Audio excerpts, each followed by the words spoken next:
এসেছে।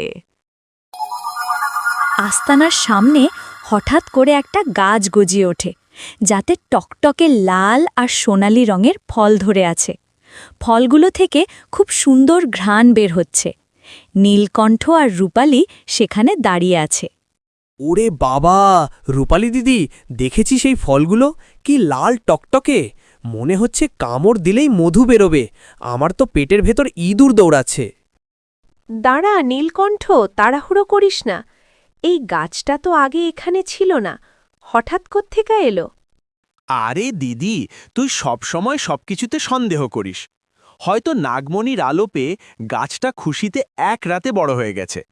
আমি তো একটা খেয়েই ছাড়ব।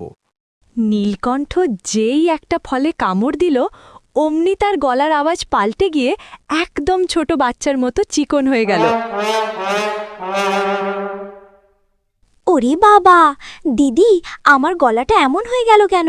মনে হচ্ছে আমি বাঁশি বাজাচ্ছি। নীলকণ্ঠ, তোর এ কি দশা? তুই তো এখন নাগ না, একদম ব্যাঙের ছানা হয়ে গেছিস। তখনই সেখানে নাগিন সোনালি এসে হাজির হয়। থাম তোরা, নীলকণ্ঠ, তুই কোনো সাধারণ ফল খাসনি, এটা কোনো জাদুকরি ফল।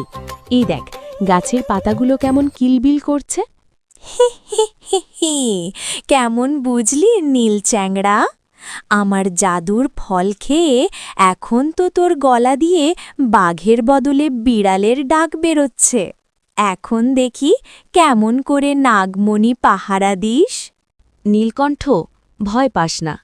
তুই দ্রুত ঝর্ণার জল খেয়ে আয়, তাহলেই জাদুর নেশা কেটে যাবে।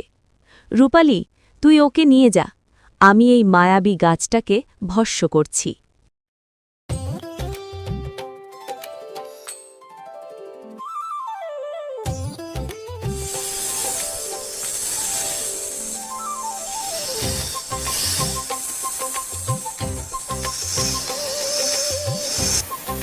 নীলকণ্ঠ আর রূপালী দ্রুত ঝর্ণার দিকে যাচ্ছে। নীলকণ্ঠ মাঝে মাঝে কথা বলার চেষ্টা করছে, কিন্তু তার চিকন গলার আওয়াজ শুনে সে নিজেই নিজের মুখ চেপে ধরছে। উফ দিদি, পা দুটো